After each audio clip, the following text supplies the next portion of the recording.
guys, it's Corey B. I just got a new GoPro accessory in the mail and I'm going to test it out today, and it is the Selfie Spin 360. I saw a YouTuber do a review of this and it was like a promoted review, so they were really selling it, but it worked because I bought it. It was $19.99 and that included shipping, and that I think is a steal because if you follow me from a couple years ago, I tried to make my own. This was my version of the Selfie Spin 360. I saw the Matt and Kim music video where they put a GoPro on a hanger with some fishing wire and they swing it around in circles, and I thought it was amazing. So I tried to make my own version and it worked pretty well. The problem with my version is, you can see this is kind of gets tangled up, and I don't know, my cable's really long here, and I always thought that this fishing wire was gonna snap and my GoPro was going to go flying. And then also the corners of the hanger are really sharp, and whenever I asked somebody to get in the shot with me, I was always afraid that I was going to hit them in the head with this hanger swinging it really, really fast. So that wouldn't be good at all. I saw the YouTuber reviewing the Selfie Spin, and it looked a much safer option than the one I made. So let's see what's inside. We've got a couple stickers, and looks like some instructions on how to use it, so I'll save that. And then a whole bunch of excessive packing material here. What looks like a tomahawk or a boomerang, but really this is your Selfie Spin. And then what else do we got here? This is the cell phone attachment here, so we'll have to try that out later. And some knobs for tightening it up. And that was about it. So I can see right away that the dimensions are pretty darn close to the one I built. My hanger is a little bit bigger, and when you line them up next to each other, let's see, they're lined up now. My fishing line was just a little bit longer, so this is a little smaller than the one I made, but maybe that's a little safer. And then it's got this mount right here that I'm just going to take off this GoPro that we're shooting right now, unscrew it and put it on there. And then also feeling the edges of this, obviously this is very, very hard plastic. I don't know if it would hurt more to get hit with this wooden coat hanger or this piece of hard plastic. I'm probably not going to test that in this video. So I've got my GoPro mounted on this boomerang looking thing now, and I've got it about at maybe a 45, maybe a little less than a 45. I'm thinking that when you swing it here, you want it to aim down and look at most of your body instead of just your head. So this is what, okay, my arms aren't that long, we'd be looking at.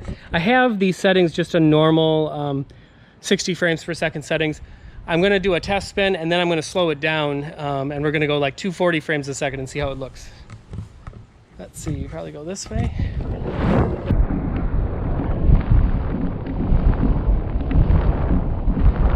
All right, this is 1080p, 240 frames a second, wide, unstabilized. 7, 6, 5, 4, 3, 2, 1. You'll never have the sacred stone. Oh, this you crazy mother.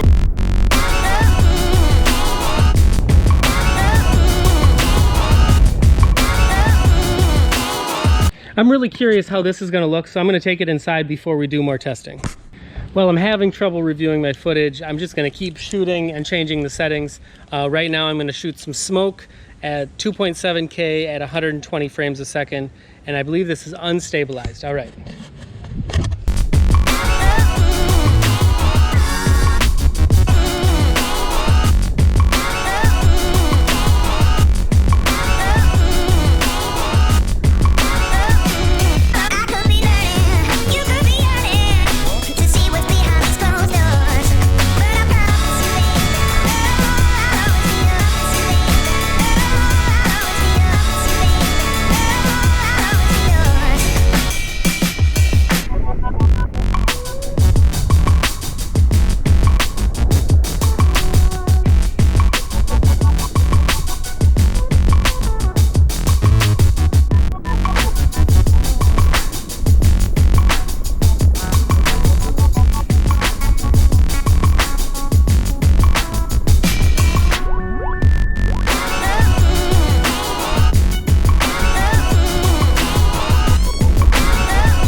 Well guys, this thing is a lot of fun. I haven't had any problems with it so far.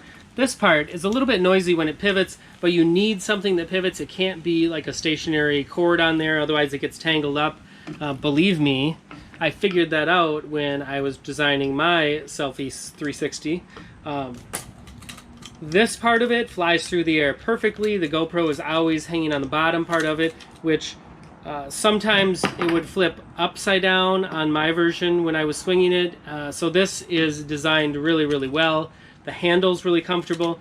When you spin it for a couple minutes, your wrist and your hand really starts, you feel the burn from spinning this thing. So it's a great arm workout too. I haven't had any problems with it so far. I can't wait to use this more. I still need to test the cell phone mount with it. I think I'm going to do that in another video because this video is getting a little bit long. And I also probably want to test it against my version of it. So far, just the aesthetics of it, this Selfie 360 wins hands down. It's definitely worth $19.99. I probably would have paid $29.99 for it, or maybe even $35. I think that's a great deal, especially with free shipping included. And once again, I'm not selling this thing. I'm not getting any money from this. I just was interested in it because I built my own and I wanted to see how it compares. But so far, it's really, really fun. If you guys got any questions about this, or if you want me to do certain camera settings or throw things in the air or test this in a specific setting, one setting that I really want to test it in is water. I want to get it out on the paddleboard and swing it around and maybe jump off something into water while swinging it. I think that'd be awesome. But if you guys have any ideas too, drop them in the comments below and subscribe to see more videos with this, I guess. I want to use this a lot more for the rest of the summer. All right, thanks for watching, guys. Stay tuned.